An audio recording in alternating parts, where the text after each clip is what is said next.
எப்பொழுதெல்லாம் உங்கள் பைக்கை நீங்கள் எடுக்கிறீங்களோ, எப்பொழுதெல்லாம் உங்கள் காரை நீங்கள் எடுக்கிறீங்களோ, மனதில் ஒன்று பதிச்சுக்கோங்க. இயற்கைக்கு அப்பாற்பட்ட அவருடைய சிறகு என் வாகனத்தை மூடி இருக்குது. அவர் தான் அவர் தான் என்னுடைய வண்டியை மூடி இருக்கிறாரு. அவர் தான் எனக்கு பாதுகாவலாக இருக்கிறாரு. அந்த நம்பிக்கையோடு நான் கார் எடுக்கிறேன். எனக்கு நல்லா ஓட்ட தெரியும், என் கையில் திறமை இருக்குது, லைசன்ஸ் எடுத்து ரொம்ப நாள் ஆச்சு, ரொம்ப வருஷங்கள் ஆச்சு, நான் நல்லா ஓட்டுவேன். ரொம்ப சந்தோஷம், ஓட்டுங்க. ஆனால் நமக்கு ஒரு நன்றி உள்ள இருதயம் வேணும். என்ன பாதுகாக்கிறது என்னுடைய லைசன்ஸ் கிடையாது, என்னுடைய திறமை கிடையாது, என்னுடைய கட்டிக்காரத்தனம் கிடையாது. தேவனுடைய கிருபை தயவு அவருடைய செட்டைகள் என்னை பாதுகாக்கிறதா இருக்குது.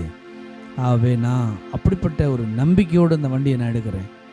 பக்கத்தில் கடைக்கு போனால் கூட 2 வசனத்தை சொல்லி எடுங்க. என் வழியெல்லாம் காக்கும்படி எனக்கு தோலுக்கு கட்டளையிட்டு இருக்கிறதே, நமக்கு ஸ்தோத்திரம்.